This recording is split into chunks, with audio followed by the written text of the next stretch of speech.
Did I get you? No? Well, what about this? Because man, did it get me. Today, we're talking about Goosebumps. Wait, what was that? R.L. Stine? What's that? Just go along with it? Alright.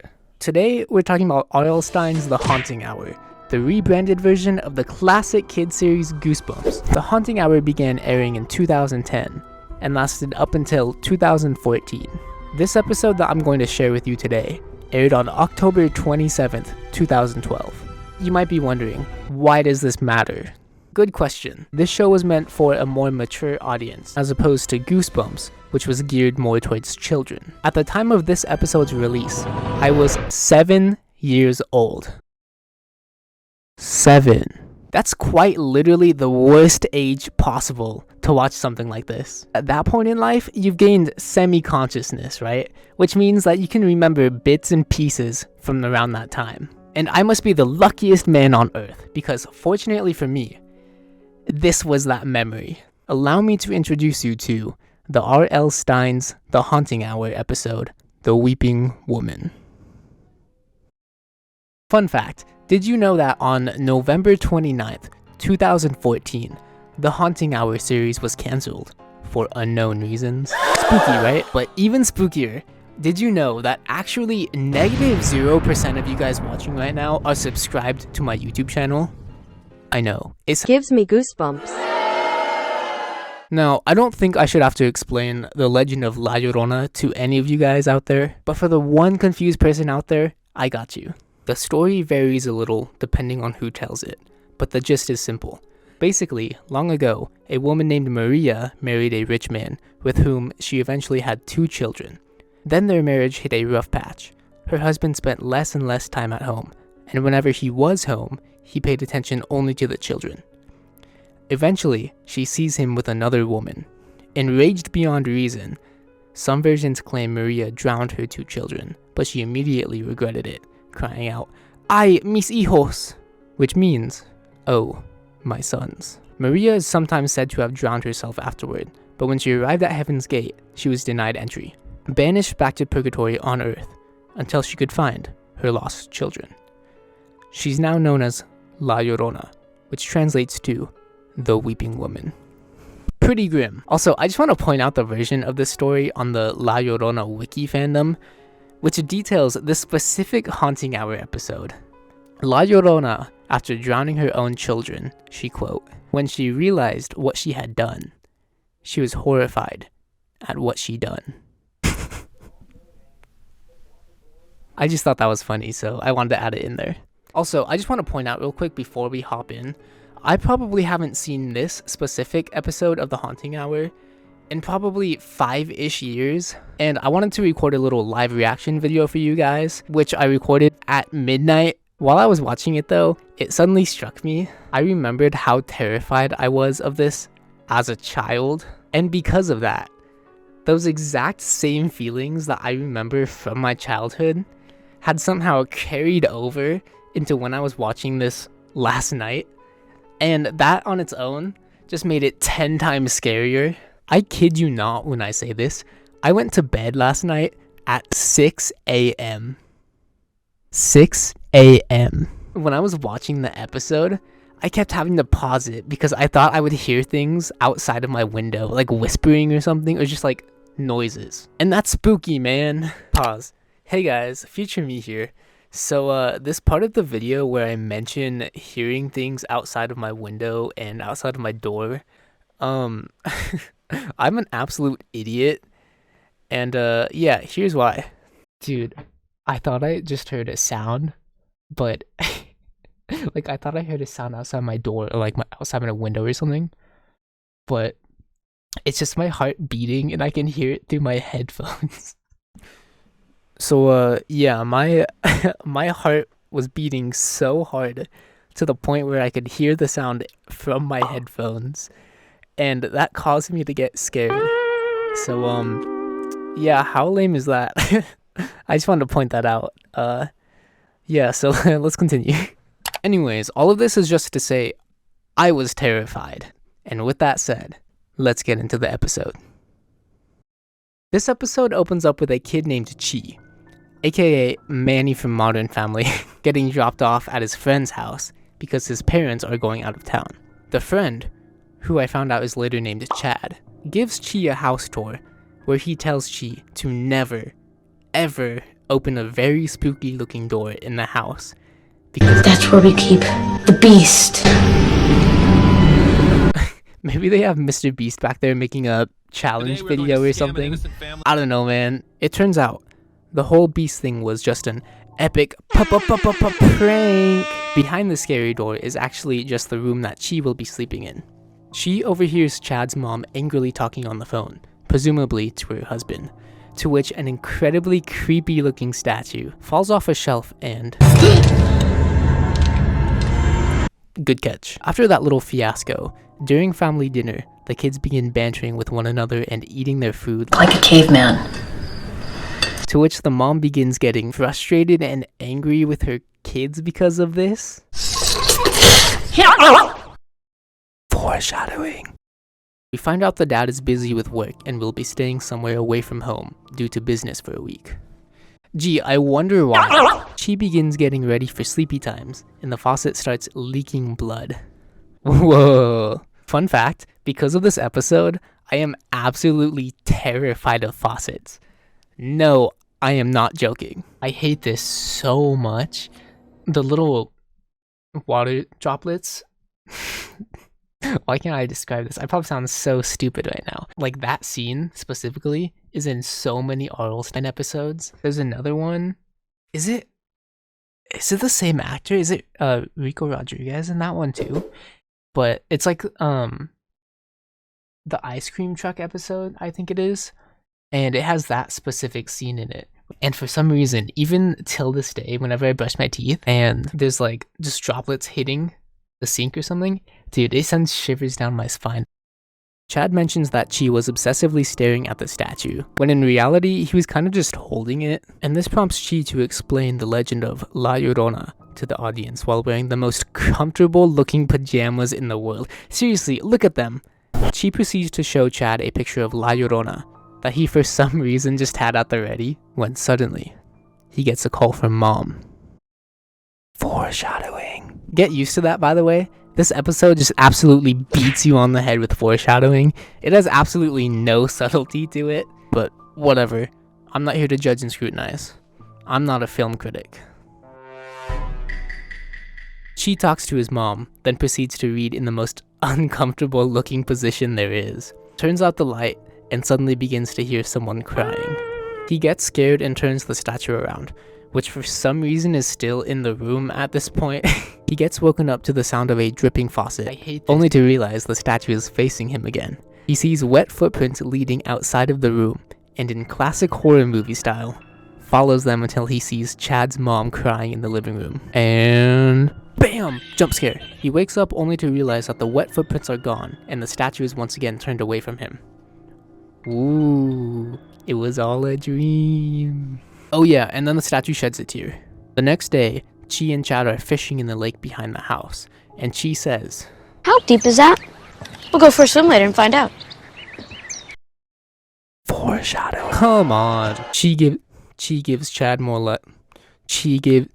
Chi gives Chad more La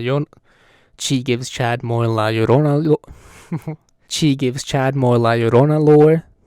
Try saying that 3 times fast. While they zoom in on a picture of Chad's parents. Chi says to never look at her in the eyes, otherwise you'll walk right into the river. It might be too late though, because La Llorona is now prowling around like a shark in the lake, ready to attack. Suddenly, a hand pops out of the water, grabs Anna, and pulls her into the lake. And then they literally just walk it off after that. Like, they're not even phased in the slightest bit. The mom continues to be a big old meanie pants. There's a ring at the door, and it's Miss Noonan? Mom, it's Miss Noonan! We find out the mom's name is Susie, and the husband's name is Jim. Miss Noonan wants the mom to go out with her and the ladies later that night because... You look like you could use a little bit of fun. Oh, yeah, I can't leave the kids alone, and Chad has a friend over, so...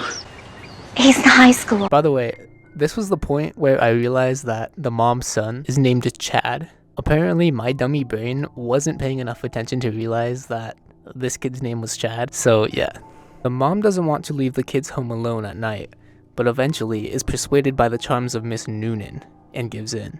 Later that night, when the mom leaves, the gang decides to have a classic pizza, soda, and horror movie night, because this is 2012 and clearly what every child dreamed of doing when their parent wasn't home. Anna hears singing upstairs and goes up to check it out. This is when we're presented with her near Da Vinci level artistic abilities, where she leaves behind this creepy drawing of the mom from Tangled, if Tangled was a horror movie. Chad comes back to find Anna missing from the living room, and for some reason is concerned enough to drop the pizza box to check upstairs for Anna, as if she couldn't have just gone to the bathroom or something. Like, I don't understand why he's treating this like it's an emergency. He's so concerned about this when she could literally just be somewhere else in the house. Were they supposed to be bunkering down like a 2000 zombies movie or something? To ward off the evil spirits with overly fizzy drinks and Nicolas Cage playing on the TV? Chad runs up the stairs to find Anna all creepy-like and messing with the statue, where she says, "Everything's fine. Maria's here now." Chad's in the basement of the house and opens the refrigerator. Or freezer maybe? I don't know. And for some reason it's all nasty looking inside. Here, take a look.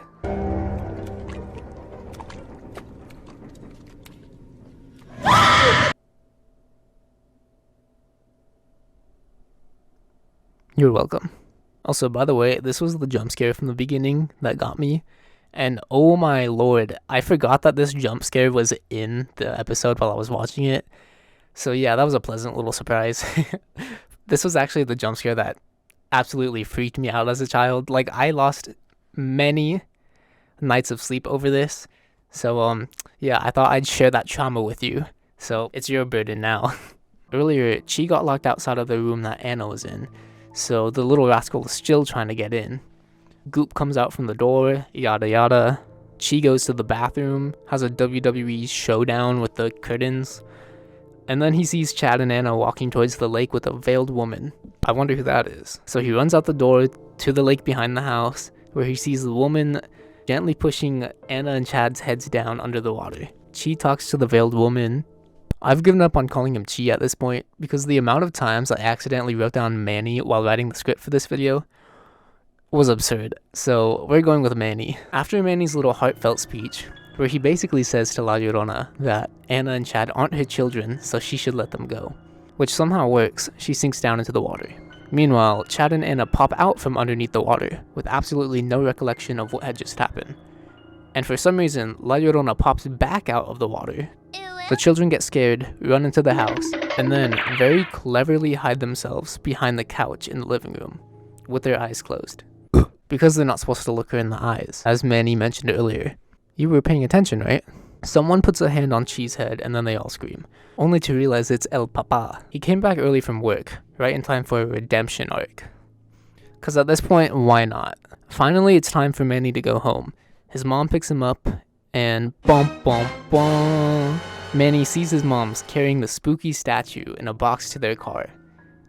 Then the credits roll. Oh yeah, and then the statue sheds a tear. So yeah, that's that. That's the entire episode. But I don't know, man. I didn't really understand a lot of it, if I'm gonna be honest. Like, the entire time, they were hinting at the mom turning into La Llorona.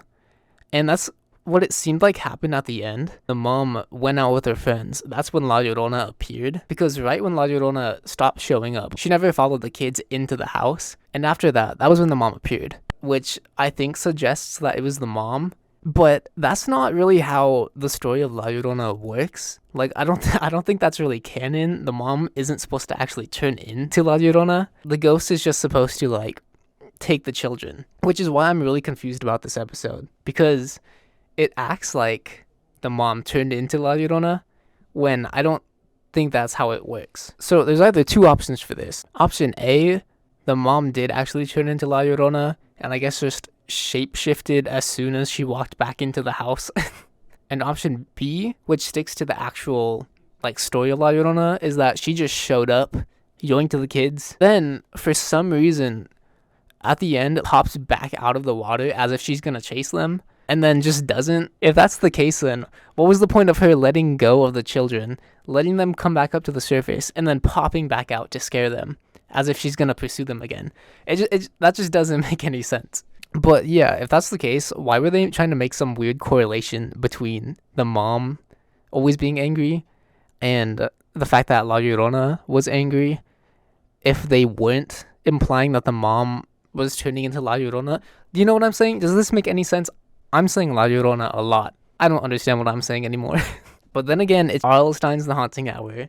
It's meant for children, so I guess it doesn't have to make sense. But was the only point of her jumping back out of the water at the end, was that just to scare them? Was that just for one last final hurrah? One last spook for the audience? I don't know. Anyways, in short, doesn't add up. If somebody knows the actual story, like what is actually supposed to go on here, maybe I'm just stupid. That's very likely.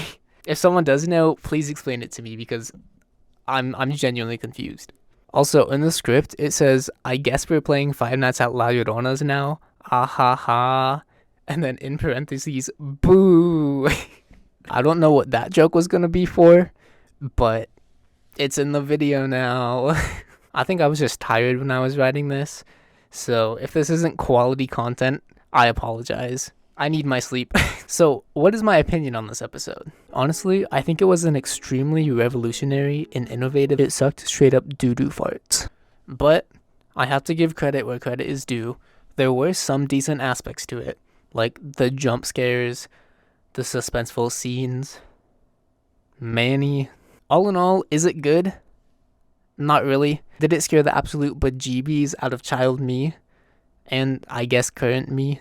Yes. And because of that, I will always cherish this episode as a core memory and staple of my childhood. I think it'll continue holding a special place in my heart for introducing me to horror. And for that, I hate you, R.L. Stine. But I also love you for that. Anyways, I don't have an outro for this video, but if you've made it this far, who am I kidding? No one's watching. But if you did make it this far, I genuinely want to thank you from the bottom of my heart for watching this. This video took me an absurd amount of time to record and edit, but if it could make at least one person out there happy, then I'm happy too. If you found this kind of video interesting, then let me know, because I'm totally open to doing some more stuff like this. Heck, I'll even review some other episodes that traumatized me as a child. So if you enjoyed this at all, just let me know and I'll make another video about it. But yeah, honestly, that's about it. Like, subscribe, do all that good stuff. Otherwise, you're dead to me. No, I'm just messing around. In all seriousness though, genuinely, thank you for watching this. And yeah, I'll see you in the next one. Bye.